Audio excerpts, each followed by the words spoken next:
do it and all that. And I know open gaming licenses and stuff like that can be hard to find at times and everything else, but there are plenty of ways to do it. And if you say there's no opportunities out there, I started my own tabletop RPG. You want to make stuff for it, you can make whatever the hell you want for it. You want to make money, you can sell it. I don't care. Period. I'm not looking for any money. There will be some kind of symbol I come up with or something that lets people know that it wasn't made by me. That's all there is to it. So the link is in the description for the basic rules to the gaming system. Also, a channel that just went up yesterday for the games I make. And to get the rules and stuff out there, let people know that it exists. That's it. And it's not like there's going to be a lot of videos all the time over there. So you can make whatever it is you want to make. And this is a good way to start kind of fleshing out stories and stuff like that. You can use tabletop role playing games to write a story. I've done it, especially when it comes to combat stuff like that. If I don't know what's going to happen, nobody else does either. And creativity to me is asking and answering questions, and that's what you do with the dice too. You know what I'm saying? So you can write books, short stories, whatever, using these, playing solo, however it is you want to do it. You want to make maps, shit like that, that's cool too. There's going to be another game coming out called Space Bastards. All these games are going to be free, mind you, okay? The systems, which the whole thing is, it's a rules super light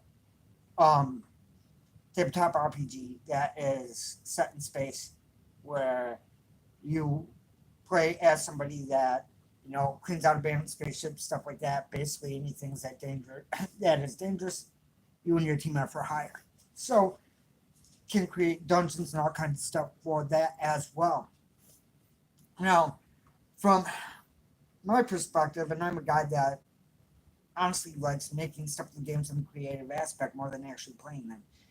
To be just completely honest with you, I would rather be doing something creative if I'm going to be playing. That just is what it is. So, coming from that mindset, there's other people out there that are like me. There's a lot of people that aren't. But you can make whatever it is that you want to make in these games for the most part, like I said. If you're looking for a system that's free, I mean, Fate, I forget if you can publish for Fate, but there are free rules, maybe light rules, but rules nonetheless. Hey, Freddie, and everyone else in there. But like I was saying, there are links in the description for Fantasies of Doom, the basic rules for the tabletop RPG that you can make whatever you want for and publish for. And I don't know how to say your name, but hey, man. But there's a link, like I said, to the rules and also a page for the games. Not a page, but a channel for the games and all that. So the system that I have in place right now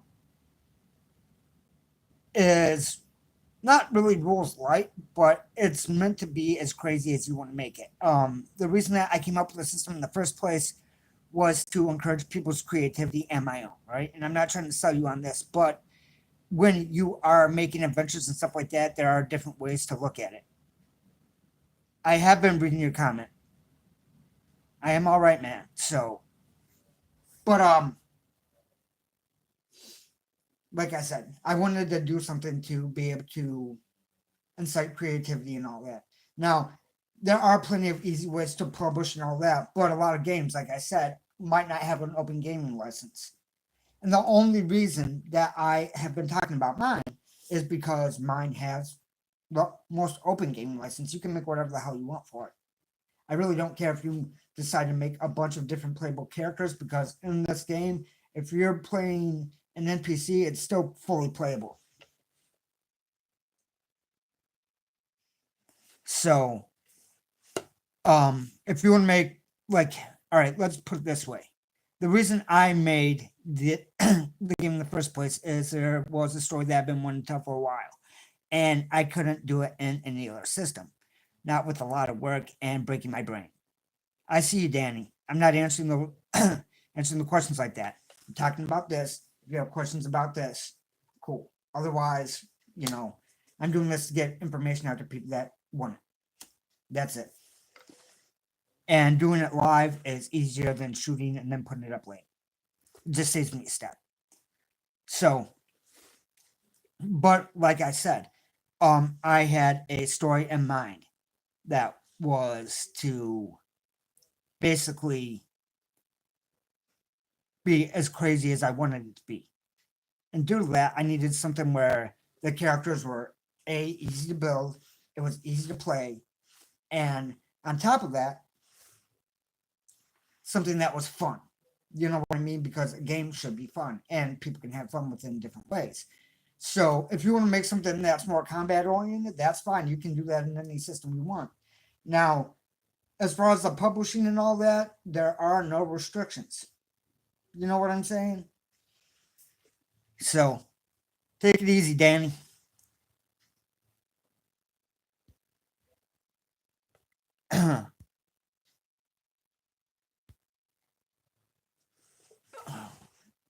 But like I was saying, sorry I got distracted for a minute. Publishing really isn't that hard. You don't need to go through a third party publisher or anything like that. You can go to a print shop, get some printed up, everything else, if you choose to, and sell them that way and all that. If you want to do some bootleg version, if you want to do something that's just PDF, whatever, you don't have to worry about lawyers coming after you or anything else. There are opportunities out there.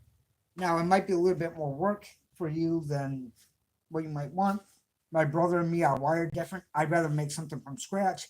He'd rather kind of mash things together. You know what I'm saying? Like use a base that's already there. And if you don't want to build from scratch so you can, make your own stuff and put it out there, then there are systems out there. Like I said, look at anyone. The reason I've been talking about mine is because I know mine. You know what I'm saying? But see if they have an open gaming license and what that covers. If you want to sell it or anything else. If you're just doing stuff for home, people do that all the time. There's never any legal stuff because nobody's making any money off it, right? But you can make something that's one page. A lot of people make one page adventures, stuff like that. You can do that. You could do like 6, 7 if you want. It's really not that hard. You want to do a dungeon, you can do whatever you want. People think, well, publishing an adventure has to be some large book, with a lot of moving stuff and everything else. Not really. You can be like, okay, for this, these are the playable characters, like 4, 5, whatever, 3, however many you want. These are going to be all the enemies in the game. They're all so I'm gonna make 1 of each or 2 of each that have different stats partially, and there you go. It's not like you have to make everything for a game. Especially if you're starting out small, if you haven't done it before. And honestly, getting the stuff out there as far as gaming, it's not as tough as what you think it is because people are always looking for adventures and stuff to run, especially something different. They're not looking for the same adventure that they get from everywhere else. I mean, look at Shadowdark. A lot of people have been clamoring to that. That's because it's an old school way of playing for the most part, with characters that actually are meant to die. Not all of them are meant to survive. Same thing with a lot of other games and all that.